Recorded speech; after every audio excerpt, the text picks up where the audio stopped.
Next question. Assalamu alaikum. Wa alaikum assalam. My name is Salim Shakir. I have 3 daughters and a son. All 3 daughters are married and have children. They are settled in the house and their husbands. My son is a Down syndrome, mentally retarded boy, aged 36 years. He is independent in his daily schedule, but he is not independent in leading his own life.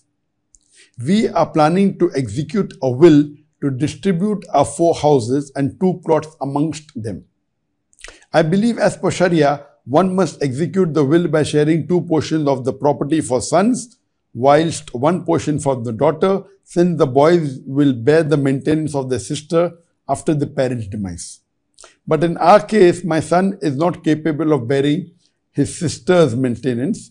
Will it be valid in Islamic ruling if I share the property equally amongst all 4 children? This way, our intention is that one of the sisters can take care of her brother after our demise. Also, please let us know whether we can include it in the will that the sister taking care of her brother should manage the share of the property in her brother's name to help him in his life. Your quick response in this regard will be highly appreciated. The brother by the name of Salim Shakir says that he has 4 children, 3 daughters, all of which are married and staying with the husband, and a son who's 36 years old who has got Down syndrome. He says he knows it's mentioned in the Quran that the son should get double the portion of that of the daughter. He's referring to the verse of the Quran of Surah Nisa chapter 4 verse number 11, which says that as for children, the son should get double the share of the daughter. If only 1 daughter, she gets half. If more than 1 daughter, they share in 2/3, and the verse continues. But he's saying that the son gets double share because they have to look after the sister. This is not mentioned in the Quran. Nowhere does the Quran say that the son gets double because he has to take care of the sister. No. This is the reason when people ask, why do men get double than that of the female? Then I say that before marriage, it's the duty of the father and the brother. And after marriage, it's the duty of the husband and the son to look after the lodging, boarding, clothing of the female. So the female is free from economic responsibility. She's free from financial responsibility. Before she's married, it's the duty of the husband and the brother. And after she's married, it's the duty of the husband and the son to look after lodging, boarding, and all financial aspects. This is the reasoning given. But it doesn't say that the son is given more because they take care of the sister. Yes, if the sister has a requirement, she has to take care. On the other hand, if the daughter is rich and the parents are poor, even the daughter can take care of the father. It is mustahab. It becomes a duty. But that doesn't mean that a daughter cannot take care of the parents. She can. Normally the son takes care. Now coming to your question.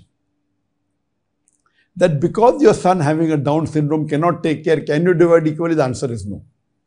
Irrespective whether the son is handicapped or not, or whether he is your favorite or not, as long as he is a Muslim, you should give the shares that have been stipulated in the Quran in Surah Nisa chapter 4, number 11 and 12 as per the Quran.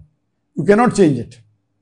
Now you are asking the question, because he has Down syndrome and he cannot take care, I'll distribute equally. If he has Down syndrome, if he's sick, all the more reason you should give more share. So that with his money, he can take care of himself. How can you say give him less money? And regarding the second part of the question, can you appoint one of your daughters, one of the sister of your son to take care? Yes, you can. You can mention in the will that my second daughter will take care of the son, and you can appoint her as the guardian. So you have to distribute the share as per the Quran. So if you have 4 children, after paying the shares of the others, if you have parents, etc., after giving that, then you make total 5 shares. Give 1 share to each of your 3 daughters and 2 share to your son. What you can do that if you know that your second daughter is more capable and more friendly to take care of your son, you can appoint her as the guardian of your son, and you can appoint her even as the custody of the 2 portion of the wealth. That means the son gets double the end of daughter. You can appoint her as a custody. So she takes custody of the wealth of the son besides, of the brother. Besides she taking care, she can even utilize his wealth on him. So if he's sick, if he's handicapped, if he has Down syndrome, logic says you should give more to him so that he can take care of his wealth. If he cannot take himself care, appoint somebody else, appoint your daughter to take care of him. That is the solution. But the share will be as stipulated by Allah subhanahu wa ta'ala in the Quran. Hope that answers the question.